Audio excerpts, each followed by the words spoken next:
Welcome back, creeps. Yo. Just had a heart attack because I thought I lost the script for this week's episode. 6,000 words? 6,500 words, yeah. That I was up till the wee hours this morning doing. So, crisis averted. We're back on track. Hey, everybody. Hey. Welcome to another episode of Weekly Creep. If you listen to last week's episode, the little Patreon preview, you'll see we shared today, one of our Irish listeners reached out. They actually knew somebody who shared, or somebody who raised one of the wallabies. Yeah, off Lambay Island. Their name was Willow the Wallaby. Aww. Yeah. I shared their profile on Instagram today, but if you didn't see it, like, reach out to me, I'll send it to you. It's lovely. That's cute. Yeah. But yeah, happy October, everybody. And hope you got your costumes ready, because I do. They'll say it's going to be none of your beeswax. Okay. I'm not gonna do any spoilers. You'll see pictures on the day. I still need to get one more accessory, but then we'll be good to go. Also, I do have a bit of advice. If you guys are planning to buy your costumes from Spirit Halloween, I signed up to their email thing, and like I signed up while I was checking out, so I already paid for my Halloween costume, but I got an email with a 20% off coupon, which is great though, because it turns out I need an accessory. So I'm going to go back and get my accessory from there, and I'll get it 20% off. So just sign up for their emails because they give coupons. So right just on. a free tip from me to you. That is good to know though. When are we going back? I still haven't been. Probably this weekend. Nice. Yeah. They usually have like a couple of clothing items that are like year-round clothes for us. So. Yeah. Oh, by the way, that 20% off, the one that I got in the mail, it said for one piece. So I might use it for a shirt that I saw. It's like a Scream shirt where it looks like you're wearing a sweatshirt over flannel. It looks really 90s, early 2000s. So I was like, oh, it's like the Scream poster. Cool. Looks fucking cool. Right on. Also, one of the reasons why we released the Patreon preview last week was because Patreon finally got their finger out and updated their app. So the website still is a kind of a crappy layout, but the app now has a group chat setting. So anybody who has signed up to our Patreon has access to this group chat. So for only $2 a month, it's good fun. Like, there's a handful of us in there so far. If you are a part of our Patreon and you haven't got the group chat yet, update the app or just download the app and get it that way. Because I thought, like, initially I thought, oh, it's only the American listeners, but no, like, because our UK people are on there as well. So, but yeah, and also thank you, Haley, who signed up just the other day. And yeah, $2 a month. It's the cheapest thing you'll buy. I promise you that. There's something like 90 things on there as well for you to watch, I think. So yeah, get on that. And yeah, give us a tarot card. All right. So today's tarot card of the day is the Eight of Cups reversed. So today's message: something that was once close to your heart now feels uninteresting or draining. Today, take some distance from that project or relationship. You may not come back to it. You may come back to it. You may not. What's important now is to replenish yourself emotionally and spiritually. Wow. So put that in your pipe and smoke it. Yeah, we've got a lot of good feedback about Dulce's card of the day. And more people were saying, like, well, I actually listened to like 3 or 4 episodes at the same time, so I'm not really sure how it works. But they're still happy about it. So, like, I think we said this, didn't we? It was like, also shout out to our friend Ogre. He's the one who brought it to our attention first. He's doing a bit better these days, thank God. But yeah, we were like, the right message will hit you at the right time, you know? Mm-hmm. So don't worry if you're binging. Yeah, I've had, there was a user in there, I can't remember, one of our patrons was saying that she like didn't listen consistently, but like when she does listen, like the messages always hit her, like when she needs to hear them. which is fucking cool. And that's just, I'm like, that's that spirit, baby. It gives you what you need when you need it. Yeah. Yep.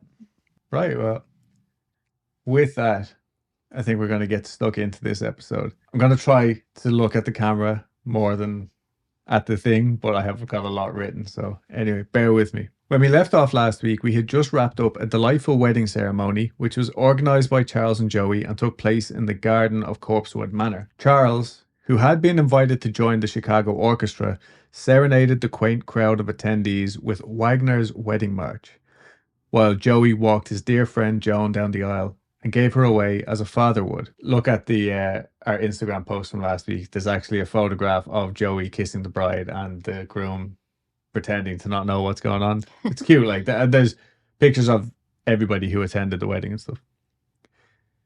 The grounds of Corspewood had made a beautiful setting for the wedding, as Charles and Joey had personally cleared the land when they first moved to their property just a few years earlier. They'd also built the house and the outbuildings, and were even in the process of preparing. I have a pond here, but it was going to be like a natural swimming pool behind the house. The work never stopped, but I don't think that they wanted it to. Charles, at least, always seemed to have some sort of project on the go, whether it was delightfully devilish depictions on stained glass or planting crops of fruits and vegetables to feed himself, Joey, and the endless stream of visitors who just kept coming to the to Corspewood specifically to get Charles's homemade wine. I feel like he would be like, this couple would fit right in with all the other off-grid YouTubers. Yeah, because it's like, if they're also always doing projects, like they're never stopping. They never stop improving on their land or doing projects. Yeah, and I think basically if YouTube was a thing in 1982, they would have been on it, because when I mentioned last week Mother Earth News, the magazine, like Charles was literally writing like blog posts and sending them into this magazine to be like, you know. So yeah, you're right. Their goal was to become totally self-sufficient, but they also weren't completely naive. They knew this would take time, and they were also on a very strict budget. These quote-unquote homosexual devil worshippers had become a bizarre staple in their rural community. It's such a dumb word. Yeah. And for the most part, they enjoyed the random visitors who would take the drive up Dead Horse Road at all hours, completely unannounced. But they also weren't naive about this either. It was known that the two lads would usually greet visitors with fresh baked goods and the delicious homemade wine. And the people who would show up during the day seemed a little bit of like an older crowd, maybe a bit more respectful. And they would like bring their own fruits that they had grown on their land or just bought or whatever. Watermelon wine was somebody had requested that he make, and I think he brought a load of watermelons. And that's amazing. Like, yeah, that sounds amazing. One of the locals was called Zeke, and he was a nudist. Oh, look at that. Yeah, he'd just show up, thong out and happy, and everyone knew him. Like this conservative southern, like mountain town, basically, or mountain, what's the word, hamlet, maybe, like not quite a village. They were just completely accepting of, oh, that's just Zeke. It's not nude. It is nudity. It's not sexual. It's just Zeke. He means well. Yeah, and he was the entire nudist colony. You know what I mean?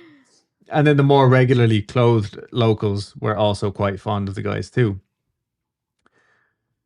So Corspewood had seemed to become sort of a rite of passage among the younger crowd too.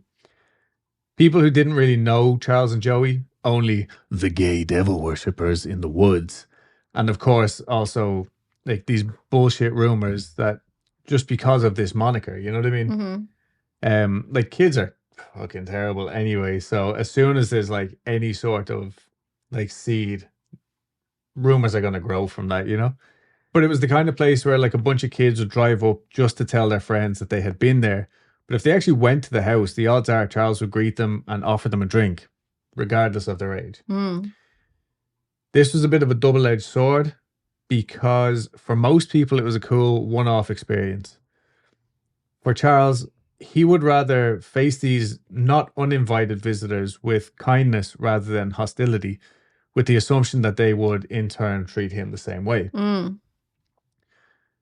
The house was his and Joey's sanctuary, and it was filled with valuables, antiques, and personal treasures, I think more so. So if you remember last week, I said that he would usually take these surprise guests at a picnic table outside. Mm-hmm. He wouldn't actually bring them into the house until he had kind of like they had earned his vetted them. trust. Yeah, exactly. And then once they had, he would take people in and just show them, like, because he was proud of the house that the two of them had built together, you know? Anyway, the two had also constructed what would become known as the Chicken House, which was a 3-story building used primarily to house chickens. Okay. They decided to make the top floor a sort of guest room. These buildings weren't up to code or anything. You know what I mean? It was very much like the first floor was a brick building, and then here's my microphone. And then after that, it was just like wooden structure, and there was no stairs. It was just like a ladder and hatches, right? But the top floor would be a sort of guest room, so people didn't have to sit around in the freezing cold at the picnic table, you know? The ground floor was an actual chicken coop with cages and all. The second floor was where they stored bottles and jars, and I'm assuming that they did a lot of pickling and making jams, and of course, the Corspewood, or the famous Corspewood wine. And then the third floor was what would become known as the Pink Room. Now, the Pink Room got its name because Sonny and Cheryl, remember from last week, they used to go to flea markets and buy, like, I can't remember, they had some name. It was just basically like a luck of the draw kind of thing. It's like, look, this is $50. You get whatever crap is here. Mystery box. Yeah, and this one time they happened to get a bag full of random pink paint. So they gave it to Charles. Yeah, some bakeries do that with their cake. It's like a cake or cake mystery bag. That's what Carl was talking about, right? Yeah. Back home. Well, I don't know about Carl, but I saw it somewhere where it's like when you go to the cake shop and get like a bag of cake, like it's literally like a bag of unused cake. They just stuff it in a bag and you just buy it's it. Just a pillowcase full of and you buy it and you eat it, but it's like the video made it look like it was a bad thing, but honestly, like, I'd be down. Yeah, I'm up for it. Yeah. Oh, the last thing we need in this house is more fucking cake. Anyway, the Pink Room would be the seed that sprouted so many rumors, and I can't say they weren't totally unjustified. There was a wood stove in the corner and 2 mattresses, and as far as I can gather, nothing else. Okay. I'm looking at a screen. A lot of news websites went on to say that it was like full of whips and chains, but I really don't think that was true. Yeah, it's probably more like cute, kitschy little cute things. Maybe, but from the couple of pictures that I have seen, it looked like it was just a bare room with these weird little mattresses and stuff. But you also have to remember that Charles and Joey were on a really tight budget. So maybe if they had that particular room for a few more years, it would have been more full of stuff. You know, but I think it was just like as random crap came up, they'd be like, oh yeah, we'll throw that into the Pink Room. Yeah. And like I said, yeah, there wasn't a stairs up to the room, just ladders and a hole in the floor. And this is where Charles would take those guests that showed up to avail of the free booze and who were looking for a place to get high and not worry about getting caught. So while Charles didn't partake in drug use, he did hang out and party, and he definitely got frisky with those guests who were willing. I've said it before, and I'll say it again. We do not kink shame here at Casa del Creep. Fucking right. And one of Anton LaVey's essential beliefs was, like, do whatever it is that pleases you as long as you and your partners are consenting adults. Okay? This was something that Charles loved about Satanism after being oppressed by strict rules in his younger life. But like I said, this Pink Room became the heart of a lot of rumors. And while I can't dispel them all, I will say I read most of 2 different books. And the one that I opted to use for the main source for this thing was the less dramatic of the 2, the more seemingly factual driven of the 2. And that one didn't spend a whole lot of time on what could have potentially gone on in the Pink Room. But one of the biggest rumors that appeared after, like, later on, was that Charles and Joey kept a logbook of sorts documenting all of the comings and goings of their guests and their sexual escapades. It was said that the police found and hid this book because it contained some damning information about some local bigwig. I don't personally think that this is true, but I don't know everything. What I will say is that it was brought up by only one witness during the trial afterwards, and the Georgia Bureau of Investigation Special Agent Brad Bunnell denied having found it. And they went through this place. Kenneth Avery Brock had become a frequent visitor to Corspewood by late 1982, after his brother had introduced him to Charles and Joey. Born in 1965 to Joel and Betty Jo, Brock was one of 6 kids, but his dad died when he was just 6 years old. His mom ended up marrying Dewey Lawrence, who was a, quote, harsh disciplinarian. And by the sounds of things, young Brock got the brunt of the abuse. I'm not sure why it was. Maybe it wasn't just Brock, but anyway, he had an awful time growing up. At age 17, he had already dropped out of high school and worked odd jobs here and there. Not like real on the books jobs, but like mowing lawns, hauling pulpwood in a truck, even Like though he didn't gigs. have a license. Yeah. Like what? Gigs. Oh, gig. Yeah, I thought you said like pigs. I was like, pig No. work. What? And one of his buddies, Joey Wells, introduced him to his uncle, Tony West, in November of 1982. And in Tony, Brock found the father figure he didn't know he didn't need. Tony West was 30 in 1982, and to 17-year-old Brock, he must have seemed like one very cool cat. He wasn't, though. He was an absolute fucking douchebag. He lived in a dilapidated trailer that his sister owned but had moved out of some time ago because it was a dilapidated trailer. And it was placed next to the one where she actually lived with her husband and 5 kids. It had no electricity, no running water, and it was pure, unadulterated American freedom. And freedom was something that West cherished because he had just been released from prison a couple of years earlier. In fact, he had been quite lucky to have been released so early. He got out after serving just 18 months of a 3-year sentence for the attempted murder of his brother-in-law. He had attempted to flee, but ended up handing himself in, and while he was being booked, the police discovered that he had actually escaped from another prison 5 years before, where he was serving 2 sentences for petty larceny and bail jumping. And it doesn't end there. It was one of those strange cases where like a southern court was stupidly lenient. He was offered a plea deal of no contest, admitting that he fully intended to kill his brother-in-law that day, and so didn't have to serve what was left on his old sentences. They were just like, oh, whatever. And he didn't have to face any charges for his like escape from prison. Yeah. But this used to be a thing, specifically in Texas, actually. Like way back in Wild West. I know this is still technically the Wild West, but like back in Billy the Kid's day, I'm pretty sure if you escaped from prison, it was like, all right, sentence is over. Yeah. Like you managed to get out, so we failed. So that's it. That's interesting. So I don't know whether it was like some weird holdover there.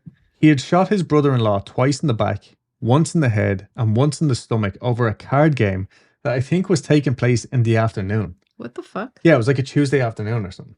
Miraculously, the chap survived. And then there was also a horrific accident when West was 15. He had been out shooting cans with a shotgun just out the back of his house, and his older sister came out and told him that he was upsetting her 2-year-old son, Horace Lee. This is the South. West sulked back into the house and pointed the gun at the child, thinking it was unloaded, or so he claimed. But the child's death was ruled accidental. Oh my God. In all likelihood, he acted on impulse and immediately regretted what he had done. Wow. But at the end of the day, he killed his baby nephew and got away scot-free. What a shithead. Yeah. It also kind of reminded me an awful lot of like Ed Kemper's story, you know? Mm-hmm. It's like, for those, I'm sure everybody does, but if you don't know who Ed Kemper is, like he killed his grandparents when he was 15 as well, right? He was only 15? I forgot all about Ed Kemper, like all the details and stuff. Oh, well, he did anyway, but his was extremely intentional. Whereas Tony West kind of got away. Like by the time the police showed up, he was blubbering and like he was a mess, saying like, I didn't mean to do it, I didn't mean to do it. Didn't Kemper like keep his grandma's head around or some shit like that? No, that was his mom a few years Oh, later. his mom. Okay. Lovely chap. West and Brock did have a fair bit in common though. West's dad had also died when he was young, and his mother had remarried a fella that West didn't get along with. And another thing they had in common was the fact that they loved sniffing that sweet Tootaloo. Yeah. Okay. Because neither of the lads really worked. They couldn't afford real drugs. So they would take this Tootaloo crap, which was just, and I'm going to be saying Tootaloo a lot in this episode, but they would take this, it was just a bunch of solvents all mixed together in a bleach bottle that they would keep on hand. That sounds safe. Yeah. And then what they would do was soak a rag in this toxic tonic and then put the rag in a plastic bag and then huff the bag. Gross. Yeah, it sounds awful. But they would inhale these fumes and get as rickety wrecked as they could, right? Rickety wrecked. And just for the record, it's Toot-a-loo, not Toodaloo.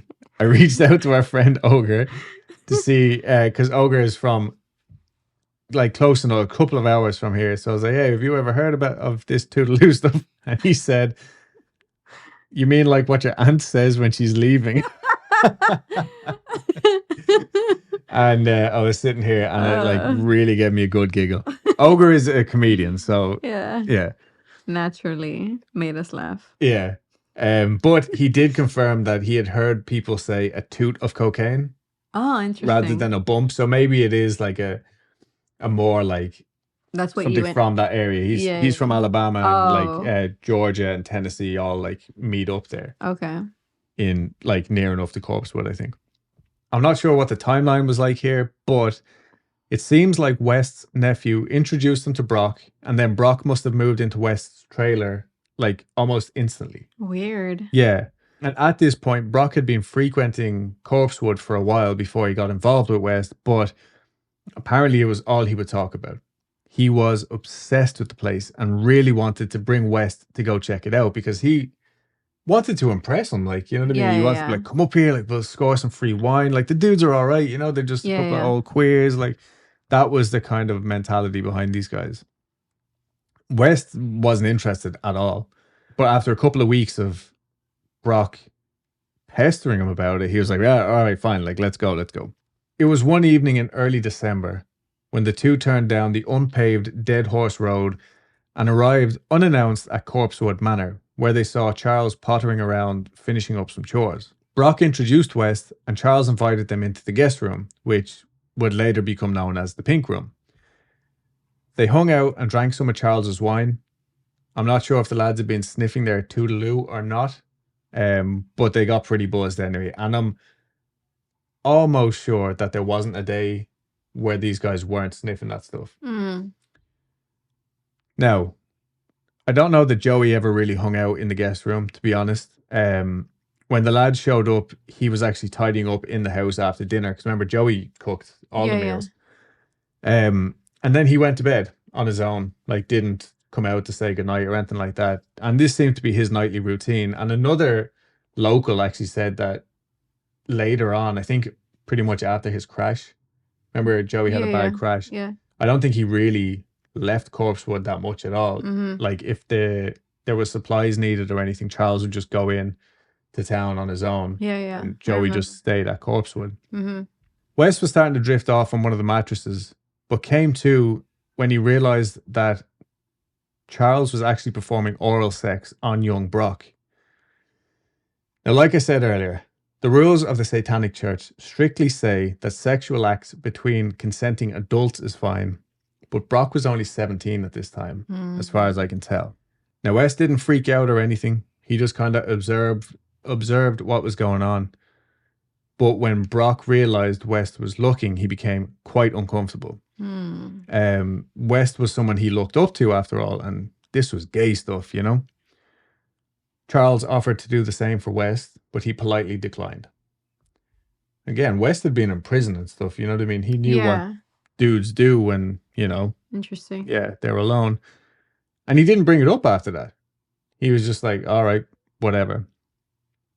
But while they were driving back home, Brock became extremely defensive, saying, I ain't no damn queer. And apparently West was just like, all right, like, fine. I didn't say you were. Yeah. And he would kept changing the subject to talk about something else. But I don't know whether he was like being really passive aggressive about it or something. But the more this went on, like Brock didn't trust him enough to not tell people what he had seen. I see. Trust him enough to live with him, but not to like open his mouth about shit. Yeah, right. It's weird. So, yeah, West kept changing the subject, but Brock kept going. He was spiraling and starting to say that Charles had taken advantage of him and gotten him so drunk that he didn't know what was going on. West kept insisting that he didn't have to worry about him telling anyone. And like I said, I don't know what state anyone was in that night, but the next day, the cold light of sobriety made Brock even more embarrassed, more paranoid, and more angry about the whole situation. The less West said, the deeper Brock's turmoil seemed to sink. And after a few hours of huffing that toodaloo, he finally turned to West and said, I'm going to kill that son of a bitch. With that, the two got deeper and deeper into their bags of poison, and under West's guidance, they came up with a plan. If they were going to do this, they would need to make it worth their while. And Brock had been inside the house and knew that it was full of cool shit that he assumed was worth a lot of money. He even believed that Charles's prize harp was made out of solid gold. Like it was a gold colored harp. Yeah. He just assumed it was solid fucking gold. Because he's so fucked up on drugs all the time. And he's only 17. Yeah. So in their solvent skewed states, they decided that they would visit Charles and Joey, real casual like, and when their chance arose, they would tie them up and torture them until they told them where they had buried all the money. Then, once the devil worshippers had spilled the beans, they would be promptly disposed of, and then West and Brock would be the owners of Corspewood Manor and live there uncontested for all of time. Like it was a fucking pirate ship or something. Like literally everyone knows about the owners. Like, you They're know, about local Joey legends. and Charles. Like, yeah. You think no one's gonna, that's how you, they're truly fucked up. Yeah. On drugs right now. But this was the kind of headspace that they were in. Yeah, because of the drugs, yeah. Yeah. And I think they were just so stupid, like. Yeah, that honestly. sounds about right. So the more they talked of this, the more they convinced themselves. And on Friday, December 10th, they went to Corspewood to carry out their diabolical plan. Upon arriving at Corspewood, though, West discovered that Brock had forgotten the gun. Brock thought a hunting knife would do the job, but had failed to think of cute little Lucifer and Beelzebub, the English mastiffs that Charles and Joey kept at the house. Cerebrus 1 and 2. yeah. The plan would have to wait. They couldn't go back later that night, like Brock suggested, because he had foolishly forgotten something else. West's sister Myra had arranged for the good Reverend to come out to the trailer for Bible study, and they couldn't miss it. 2 days later, adequately Christianized, hungover from a heavy weekend of drinking and huffing, and armed with Brock's dead dad's gun, they returned. They weren't the only ones in the car, though. West's nephew, Joey, who had introduced Brock and West, he had planned to spend the night riding around with his friend, Teresa. They weren't quite boyfriend and girlfriend at this stage. But his car had broken down, so his mom picked her up to come back and hang out at the trailer for the evening. There was like a football game and all on, right? So when Brock came back with the gun, West was in Myra's trailer with all the family watching TV, and so Brock settled in, they watched the game.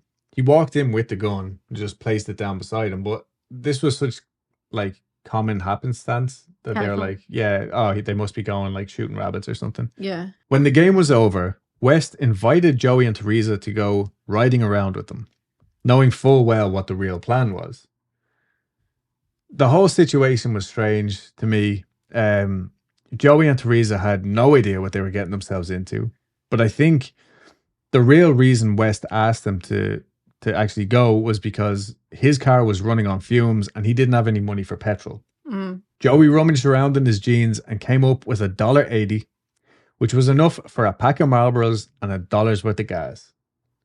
Right? Okay. He had to bum that off of his own nephew. Wow. You know? Yeah. And with that, they said they were going to take a spin up to Corspewood for some free wine.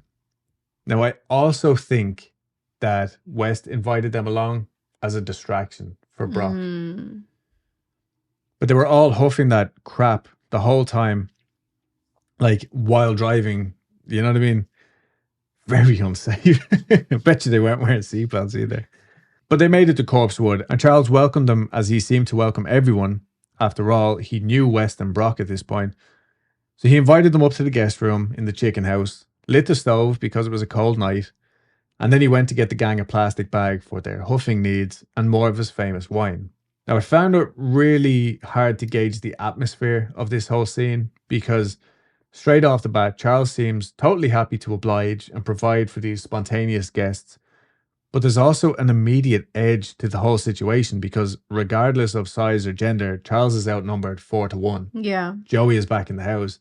Mm-hmm. So there's kind of a sense of like, these guys aren't polite or anything. It's not like, oh, hey there, Mr. Scudder, like, you know, could we have some of your nice wine? It's like, hey, go get us that wine and bring back a plastic bag for our stuff, you know? It's like, and Charles is just being polite.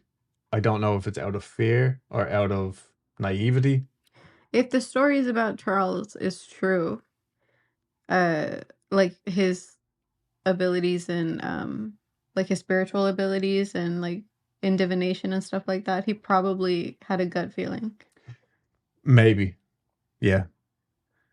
So it was probably out of fear. So while Charles is off getting their supplies, Brock whispers to West that when Charles comes back, he'll run down and grab the gun. And West says, we can't do that, man.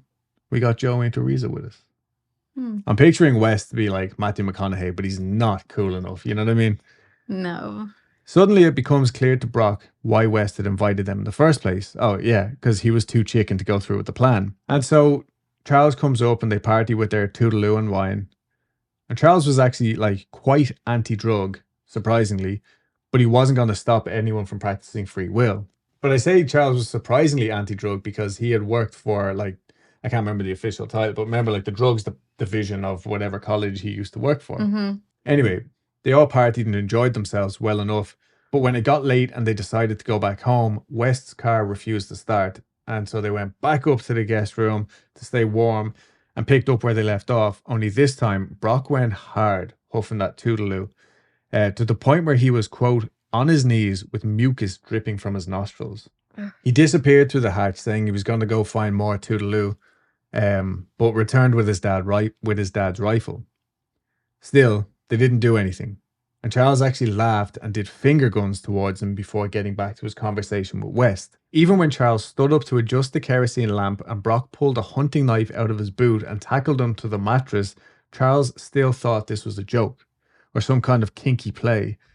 But when Brock started slicing the bedsheet into strips to tie his arms behind his back, and West grabbed the gun and aimed it directly at him, he finally got the picture. The two started to bind Charles by the ankles and wrists, and Joey and Teresa, appalled and terrified, ran for the hatch, fly down the ladder and out the door and down Dead Horse Road. Now, Charles is doing his best to calm the lads down and is actually shocked when they ask him where the money is because he simply didn't have any. I think he had $40,000 in the bank, and that was supposed to last him and Joey for the rest of their lives. But I think he just assumed that everybody knew that, you know? Yeah. But again, Tony West is a dumbass. Yeah. And Brock is a kid. Yeah. Just as dumb. Just as dumb, yeah. But he still assured them that he would help them in any way that he could. He was like, look, everybody, let's take a breather. You know, I'll sort this out. I'll get you guys money, but you're going to have to wait, kind of thing. West ran after his nephew Joey and Teresa. There was only one way out of Corspewood, and he knew that they would be going back to his sister's. But when they didn't respond to his calls, he shouted, by God, if I have to come after you, I'll shoot you both and leave you up here. He then fired a warning shot, and the two came rushing back. Young Joey tried to talk some sense into his uncle, but as far as West was concerned, everything had gone too far now. The three of them sat in his car, had a cigarette, and West seemed to calm down a bit. When he turned the key in the ignition and the car failed to start yet again, he looked in the rearview mirror, met Joey and Teresa's eyes and said, you see, this was meant to happen. They went back up to the pink room where West and Brock argued over what to do next. I think West was taking a bit of a back seat to see just how far Brock would go, maybe. He was kind of pushing it, see how serious he was. Kind of like he was saying, this is your mess, I'm just going to go along with things. So Brock descended the ladder and crept up to the house where Joey was still cleaning up after the supper. So that's what I'm saying. I have no idea of the timeline of this night. It all seems to like happen over hours and very quickly at the same time. You know what I mean?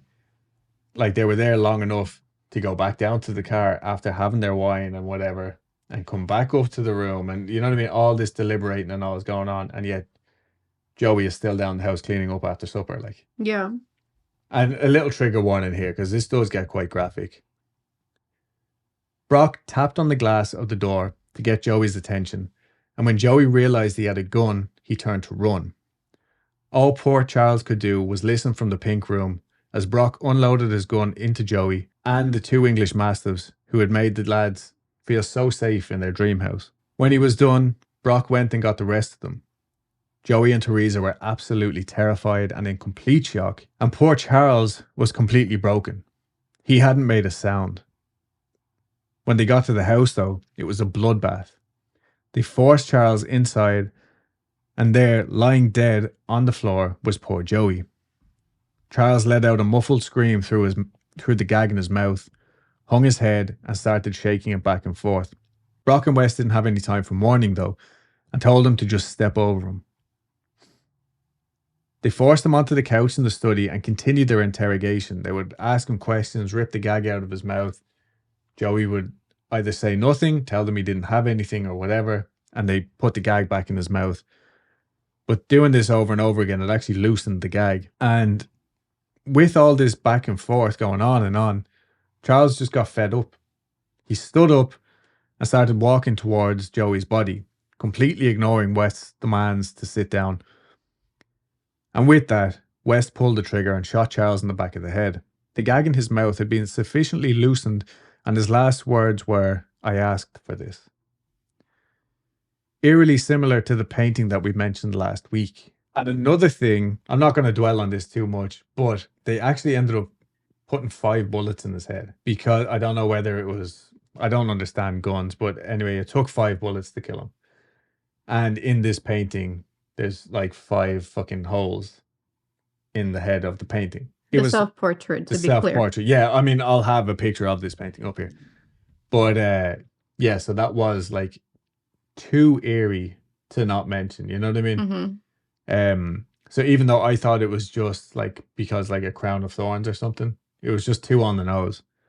West and Brock started going through every nook and cranny looking for the treasure, and like they were so stupid that they genuinely believed that there would be enough cash in this house that they would just be set for life. Like they were thinking, that's it, we'll find this Corspewood treasure and we'll run off to the Philippines and nobody will ever come looking for us. Like, so Brock went upstairs while West stayed in the study, keeping an eye on his nephew and Teresa in case they tried to run again. Then he sent Joey up to Brock to help him collect what little treasure they had found.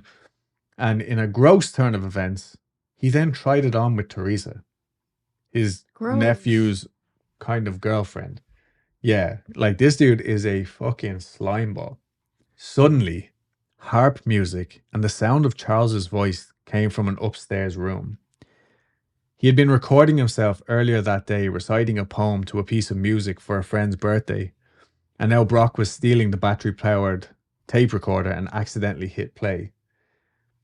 But, I mean, mostly for Teresa, but this was fucking terrifying for them all. Like, all of a sudden, there's this man's dead body and they're hearing his voice emanating from upstairs, like, you know? And they're all high as fuck. Yeah, actually, I didn't even think of that. Teresa declined West's kiss, but she was afraid of him more than anything, you know? And soon they loaded whatever they managed to steal into the back of Charles and Joey's little Jeep. The antiques that were actually worth money were left behind because Brock and West didn't know what they were. Yeah. There was like a bronze statue of what's it? Mephistopheles? Mephistopheles. Yeah. Yeah. That the author was like, if they hadn't known what to look out for, this was basically the one thing that really would have bagged them some cash. Yeah. but they didn't. They looked at it and were like, oh, I don't know, it's a statue of the devil, and moved on. Like, so finally it was time to leave. But remember, they were having car trouble. Mm-hmm. So Brock pushed their car using the Jeep, and they ran off the road and fucked up the car's suspension. Okay, managed to get it back on the road, and West told Brock to hang back a few minutes so no one saw the two vehicles together. And then when Brock went to start Charles and Joey's Jeep again, when he was on his own, it was just completely dead. Like, it wouldn't turn over for him. Mm. It was a weird thing, you know what I mean? Mm-hmm. Because the first time it started up no problem, and it had been on for a while they fucking jimmied this other car out of the ditch. Again, just another little weird occurrence. He ended up having to push it for 20 minutes before it just randomly decided to start again. But when he got to the trailer, the others still weren't there. They had run out of gas, and Brock just drove randomly back up the way they had came, and the three of them were like walking down the street like, yeah, car ran out of gas. Like, this is how disorganized this whole fucking evening was. West told Joey and Teresa that he'd killed them, like both of them, no questions asked, if they said anything to anyone. He then sold his car to Joey for $7 because that's all that was in the house, and then proceeded to take the license plates off of his car because he had actually stolen them off his own mother's car anyway. Just dirtbag, right? That's all he is. Brock and West told their families that they had just been offered a big fucking construction job down in Florida, and they'd call in a few days, and with that they pissed off in Charles and Joey's Jeep. Their plan was to head to Mexico through Laredo, Texas. And they drove through the night and into the next afternoon, eventually ending up at a little rest area in Bovina, where they slept from afternoon until the following morning. They were coming down from all the toodaloo, drinking, and adrenaline. So the following morning, they woke up and found just one other car in the rest area. Kirby Phelps's Toyota. So I'm sure if you're listening to this, you've already listened to the first one, because why wouldn't you? Yeah. But at the beginning of last episode, I explained that Kirby was on his way home to his mom for Christmas, and sadly, he picked the wrong rest area to stop at. West held a gun on him and forced him to walk up into the woods, saying he wouldn't kill him if he didn't have to, and that he was just going to tie him to a tree. They had bound his hands with handcuffs that they had found in Corspewood. And while Brock was busy loading the stuff from the Jeep into Kirby's Corolla, he heard the sharp crack of the gun emanating from the trees. Now, West claimed that Kirby swung for him when he undid the handcuffs to tie him to a tree, but who knows? It's anyone's guess. Yeah. So after they discarded of Charles and Joey's Jeep, they discovered Kirby's wallet in the glove box of the Corolla, and all they got out of it was $33. They continued on from Mexico, but in Dallas they picked up a hitchhiker, much to Brock's dismay, and hightailed it to Austin with this dude because he knew where they could pawn stuff easily, and also knew a topless bar that they could hang out at. It was Easy Pawn, right? It's like a chain of pawn shops that is still like... They're still around. Yeah. But the thing that was easy about it, I guess, was all you needed was a driver's license. Oh, okay. But Brock actually used Kirby's ID and so got away with it. They stripped the car. They didn't sell any of the Corspewood stuff. Like they had stolen like candelabras and nice plates and a few other things, but nothing like that of immense value. So when they got to I guess they pulled into a parking lot near the Easy Pawn in Austin and started like taking the stereo out of the car, the speakers and whatever else they could. And that's what they pawned. Yeah. So I don't know if maybe they thought people would be looking out for some of the Corspewood stuff. But I don't think that they're even that intelligent to think that far ahead. Like, and I know for a fact that they hadn't listened to the news or read a newspaper at this point either. So I don't know. That night they hung out with their hitchhiker friend at the Titty Bar in Austin. But Brock, who was only 17 after all, got absolutely shit-faced and demanded that the hitchhiker should get lost. And then he started causing a scene. Even at one point, West walked out of the bar and saw Brock hanging out of Kirby's Corolla with a gun like just waving it in the air, like, and just being belligerent, right? So it was around this point that West just left him. He was like, man, fuck this. Like, this kid's a liability. I'm out of here. He had already told the hitchhiker to go back to the motel room because he was like, look, I don't know what he's capable of. It's best to just... If you just fuck off. Yeah, pretty much. Meanwhile, back in Georgia, Teresa had spilled the beans to West's sister Myra, Joey's mom, almost immediately. The poor girl was traumatized, but Myra knew her brother well enough to take his threat seriously and didn't call the police for fear of West just like giving up on his Mexico idea and just showing back up at the house or the trailer. So Teresa stayed with Myra for a couple of days. I think Myra was thinking, well, if I contain her, we'll all be okay. Like, if she just gets over it. But like, Teresa also had a kid and stuff too. You know what I mean? So it was Teresa, her kid, Joey and his 4 or 5 siblings, Myra and her boyfriend or husband, all in this one trailer. Yeah. And Teresa's not sleeping or anything because she's so fucking scared. Yeah. So after a couple of days, she goes back home to her parents. And 4 days after the murder, she finally comes out and tells her folks what had happened.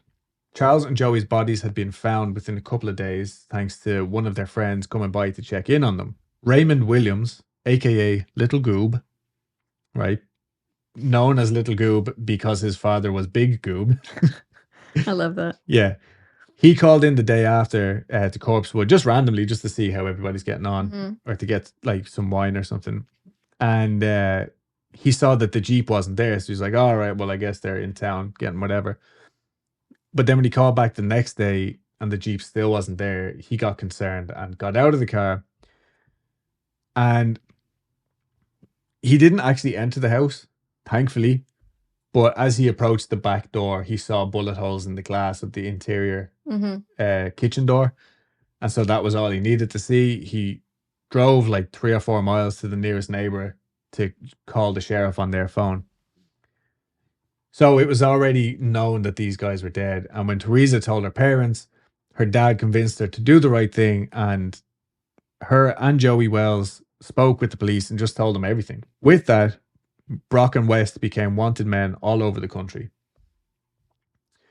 So when Brock woke up in a cheap motel room in Austin following his escapades at the bar the previous night, he realized that he was all alone. Hitchhiker was gone, West was gone, all the money was gone. He had never left Georgia before. West was probably in Mexico already. He had no money, no spare clothes, he didn't know what to do, so he decided he would do what most young scared boys would do. He left the motel and stuck out his thumb to start making his way back to his mommy. West wasn't in Mexico. He was scared too. Just a day or two in Texas made him quickly realize that he couldn't speak a lick of Spanish, and he was already feeling completely lost in his own country, you know? He had also, other than his stints in prison, had never really left Georgia before. And so with this, the idea of running away across the border lost all of its romance. And instead, he just drove back the way he came. Like, random, like he didn't just drive straight back. He just kind of aimed towards home. So on December 20th, 8 days after the Corspewood murders, Betty Jo Lawrence got a call from her son, Avery Brock. He had made it to a gas station about an hour and a half from home. He was hungry, broke, and exhausted. He told his mom that it was all Tony's fault. He had no part in it. And she told him to wait where he was. She then called the police and they picked him up and got his version of the story. Now, they already had Teresa and Joey's version of the story, which they assumed was true, and it was. So they just accepted whatever Brock told them, but West was still wanted. So 4 days later, just after 9 p.m. on Christmas Eve, 1982, West pulled off the I-24 onto the 4th Street exit in Chattanooga, Tennessee. Out of money, out of ideas, out of gas, he rolled Kirby Phelps' Corolla into a gravel lot behind a restaurant where it choked and died. It was pouring rain, and West was wearing Kirby Phelps' brown 3-piece suit as he sat in the car smoking a cigarette. When he was done smoking his cigarette, he got out and just began walking aimlessly around town. The night he had split with Brock, he went back to the bar to see if he could find them, and instead ended up driving one of the waitresses back to Dallas. Like, Random. yeah, I think it was his own fear and being like, almost kind of like the way people with ADHD are like, oh, I'll just get this done and then I'll go to Mexico. You know what I mean? But like, he didn't try to rob the girl. He didn't, Yeah. you know, he just was like, I'll bring it back to Dallas. Mm-hmm. And did. And then he like slowly meandered his way back east. So in Chattanooga, he called his sisters on a payphone and learned that he was indeed a wanted man. And then he continued to walk around for an hour or two, just contemplating. Finally, he had enough. He stumbled upon a Chattanooga cop car in a pub parking lot and walked up to the car waving his arms. The officer rolls down the window and says, "Can I help you?" To which West replies, sopping wet in Kirby's soggy suit, "I give up. Take me to jail." And the cop figured he might have just been like trying to find somewhere to spend the night out of the rain, get some like hot food or whatever. But he didn't seem the type. I'm thinking because he's wearing a fucking 3-piece suit, you know what I mean? So the cop searches his name and gets no information. West is literally telling the chap that he has murdered people and needs to go to jail.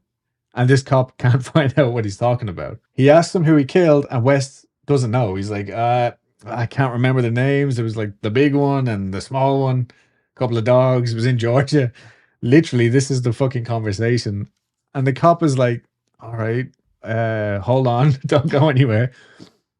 West still hasn't seen a newspaper or anything. Yeah. And the cop isn't putting two and two together because all he's been seeing in the papers was homosexual devil worshippers found slain in the woods, you know, in their castle in the woods. Jesus. So anyway, the cop wants to help. So he says, all right, look, I'll drive you over to Georgia, which is only about like Chattanooga is on the border of Georgia, right? So he drives about 5 minutes and, you know, he's like, then we'll see if we can lock you up for murder over there. I think he's kind of half joking at this point. So lovely. They drive over the state line and the Tennessee cop leaves West in the car while he goes in to see his Georgia cop buddies. And they're not getting any results either for West. So they're all just hanging around shooting the shit while the dispatcher's like just calling all these things. Yeah, I have this dude here. He thinks he's after murdering somebody. I don't fucking know. And I'm assuming that the dispatcher lady is the woman from Twin Peaks, you know?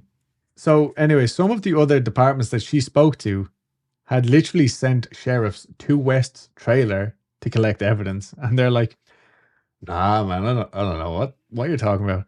I'm thinking some of this is because it was Christmas night, or well, Christmas Eve into Christmas morning. So maybe like it wasn't a full fucking team or something. Yeah.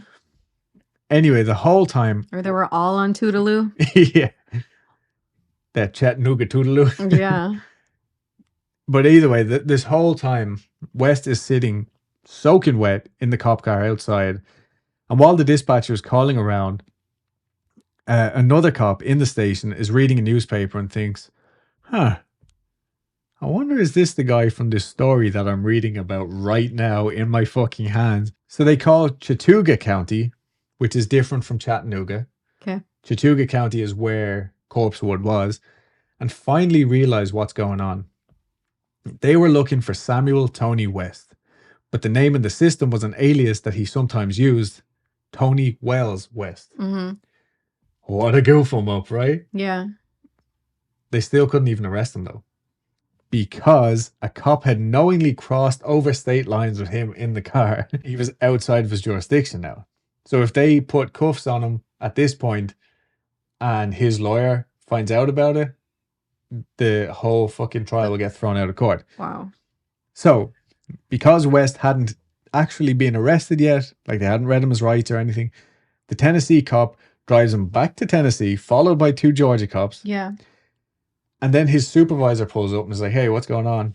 And he explains, he's like, look, this dude's after murdering at least 2 people that I know of, but I can't arrest him. I'm waiting for the sheriff to come from Chattooga. And the supervisor's like, well, I mean, I need your help here, so you're just going to have to let him go. What? Yeah. So with that, West was set free. Wow. Yeah. Like, these Georgia cops were literally sitting there watching this happen, and they couldn't do anything about it. The supervisor, whose name was Sergeant Boykin, right? This literally sounds like fucking Naked Gun or something. Fuck. This Sergeant Boykin literally said, "You can go ahead and walk across into Georgia if you want. It's up to you." And then just drives off into the fucking night like this mass murderer. Yeah. Anyway, thankfully, West was so fucking exhausted and soaked to the bone that he was like, all right, fuck it. Like, he gets into the car with the Georgia cops and they just drive him back to the station that he had just come from. Like, it was something to do with him being extradited. And I don't fucking know. West was confused. I'm still confused. But finally, just after 1 a.m., Christmas morning, 1982, Tony West was arrested. The story had absolutely blown up in the nearly 2 weeks that West had been on the run. The police had found what they claimed was, I guess, bondage or BDSM gear. There were human skulls that were real, at least 2 of them, satanic literature, and 3 vials of laboratory grade LSD. So 1 vial was completely dry, another was leaking and drying up, and the 3rd was still perfectly intact. The vials, like, I guess just over time, the seal like wore out, so the stuff just dissipated, like if you left the lid off alcohol or something, you know. It's not like they were being used, but the strength of this stuff would equate to like thousands of hours of fun. Apparently, anyway. And the general theory is that Charles had taken them as souvenirs from his time working at the college in Chicago. So it's not like he was, like I said earlier, Charles was really against drug use. I think he had seen like the effects. Yeah. And he was just like, this is a bad time. But yeah, the fact that this was like lab grade LSD, like that's the stuff of legend, you know? Yeah. People were calling the cops with all sorts of bogus claims, which prolonged everything. Someone said that they were like, you know, there's human sacrifices on the land. And probably the cops wouldn't have taken this seriously, but the guy was like, no, you have to check like this one particular spot on the land. It's like fresh graves and all. You're gonna find bodies there. So they had to call in like an excavator and all that kind of crap. And there was nothing there. You know what I mean? It was all just fucking hearsay and people going nuts. West at one point even said that he had only gone to Corspewood to tell Charles and Joey about his Christian God, spread the good word and all that. But while he was there, Charles used LSD and something supernatural to take over his mind. So while he was possessed by Charles, or a demon and Charles, he killed Charles to free his soul on behalf of Charles. Yeah. Now, they never came out and said this like in court, I don't think. It was, I think they tried it maybe at the start and then they went back to like, let's just say he drugged you or whatever. But afterwards, anyway, this was one of West's kind of theories to try and get him, I think. A lesser sentence. Yeah, pretty much. Eventually, West and Brock were both charged with robbery, kidnapping, and the murders of Charles Scudder, Joey Odom, and Kirby Phelps. West was sentenced to death, and Brock was sentenced to 3 concurrent life sentences. West wasn't put to death, and according to the Daily Mail, of all sources, they are both still alive. It looks like West is actually serving his sentence in a mental health facility or something along those lines. So I'm guessing maybe that's how he got out of his death sentence. You know, claiming like there was something wrong with him or something like that. I genuinely did look like that book that I used. The reason why I didn't read the entire book is because I think there's like 600 pages of court script in it. Anyway, I did want to include this quote from Magistra Peggy Nadramia, who was a high priestess in the Church of Satan. Charles Scudder and Joey Odom were different. They were outsiders. Their murderers, and many of those who weighed in afterward, vilified the victims as, quote, devils deserving of their fate. These lifelong losers, whose low rung in life had definitely been their own doing, were nevertheless confident they were somehow better than weirdos from the big city, who had only come to Georgia for peace and the appeal of its natural beauty. And I completely agree with her. Yeah. On December 20th, Charles and Joey's bodies were sent to Marsh Crematorium in Walker County, Georgia. The same crematorium You good? Yeah. No. I'm just putting 2 and 2 together. This is my reaction to what you're about to I say. told you this yesterday. I don't remember any of this. I don't remember you ever asking me if I covered this story. I don't remember saying like, no, I didn't. You said I did. And I don't ever remember like you like this. Wow. Like, I don't remember any of that. It's just now hitting me. That's what that's what you saw in my face. Well, anyway, this is the same crematorium that Dulce spoke about in episode 23. A real brief version of the story was that basically the owner of this crematorium basically got sick and his son took over, and his son neglected his duties, and for whatever reason, rather than burning the bodies like he was supposed to do, he just let them pile up on his property. Like a fucking hoarder. Yeah, it was really weird. Honestly, that whole story is weird. Ray Brent Marsh was his name, and he has since publicly apologized. And I read something about him having maybe mercury poisoning. Weird. I don't know whether that was just like something for like his defense lawyers or something like that. Yeah. But in 82, when Charles and Joey's bodies would have been there, his dad was running the place and things were being taken care of properly. Oh. His dad was actually a really high up figure in the county. He was almost made the coroner. He just lost out by a few votes. So anyway, I just thought, that's something that you have to get voted as. Yeah, which I remember, didn't know. like, I was so fucking weird when I did that story. Like, anyways. So yeah, go listen to episode 23 if you want to learn more about that. Yeah. But again, it was just another small link to these other stories that we've covered. Yeah. You know how like I feel like it's gonna start to happen. More and more, yeah. Yeah.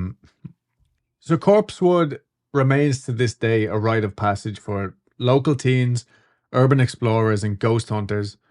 But unfortunately, it was set ablaze allegedly by Christian extremists, terrorists, for want of a better word. Yeah. In 1983.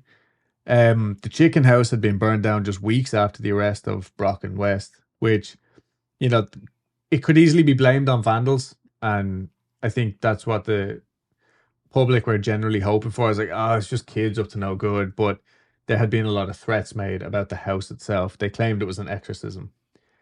This was never officially done. It's just, rumors that the police didn't deny. Lastly, the main source I used for this series was Corspewood, a true crime like no other, by Daniel Ellis. And he actually took Teresa to Corspewood for the first time in 25 years. Wow. Yeah. Now, I think she had been there with the police, like in the earlier years, like after this happened. But I'm pretty sure he brought her there in like 2013, after 25 years of not being there. And she was still suffering with PTSD from that awful night.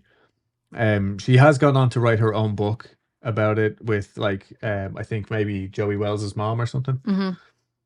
But I'm just going to quote from Ellis's book right here. Just as I was realizing the absurdity of speaking these words in front of Teresa, a most peculiar thing happened. There was a crisp rustling sound all around us, but there was no wind.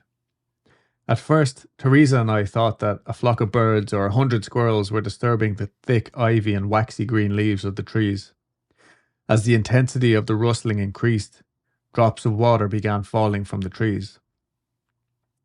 Water cascaded all around us, the droplets sparkling in the sunshine. It was beautiful and scintillating like beads of glass. I assumed it was raining, but when I looked up, there was a bright blue, cloudless sky. Evidently, the rain was dew falling from the leaves and vegetation. It was quite calming and very pretty, and yet the forest was completely still. There was no wind event to cause that moisture to fall for a sustained period of time. The rustling leaves were not moving as if animated by the wind. Rather, the leaves behaved as though they were being physically shaken.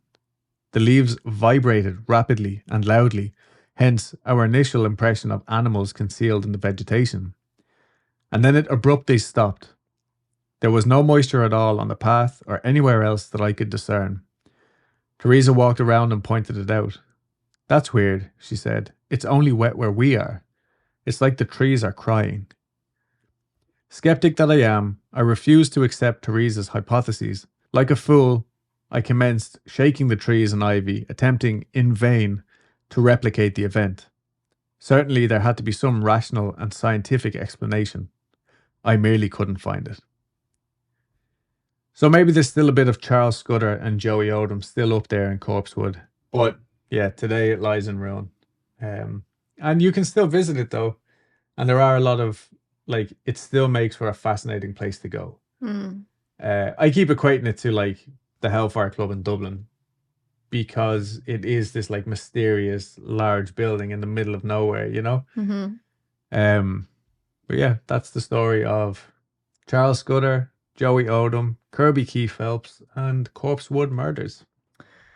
Wow, that was all very sad. I have to go raise my vibrations now.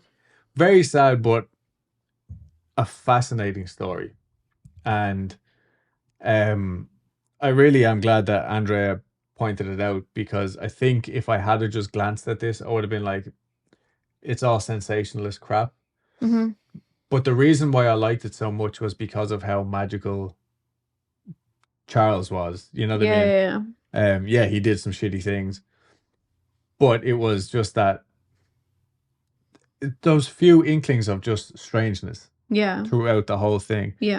Anyway, before I end this episode completely, my sources for this were MotherEarthNews.com, ChurchOfSatan.com, Wikipedia, Atlanta Magazine, Daily Mail, Corspewood, A True Crime Like No Other by Daniel Ellis, The Corspewood Manor Murders in North Georgia by Amy Petula. One of those books is a lot worse than the other. I'm not going to say which one is the good one or which one is the bad one. If you're interested, pick them up, read them. DM me if you want more information. But yeah, thanks again for listening. I hope you all enjoyed this as much as we did. Yeah. Follow us on our socials. Yeah, thank you for all the people who have been rating and reviewing us lately. I think I said it a while ago, like, just because we've been here a little while doesn't mean we don't still need that stuff. Yeah. So we really appreciate it. And it's also just lovely to wake up and have like nice messages like that in the morning, you know? Yeah. Yeah. Stay tuned. We are going to try and bust out a couple surprises before the end of Halloween. I have one for you. And don't forget to sign up to Patreon if you want a little bit more. You can get into that group chat with us and we can all shoot the shit, have the bands, do all that kind of stuff. And if you recommend stories, I will eventually get to cover them. It just takes a little while. But yeah, I'm going. So I'll see you later. Okay, bye. I found out that scuttlebutt meant rumors. Scuttlebutt. Yeah, go out and find out the scuttlebutt. Like.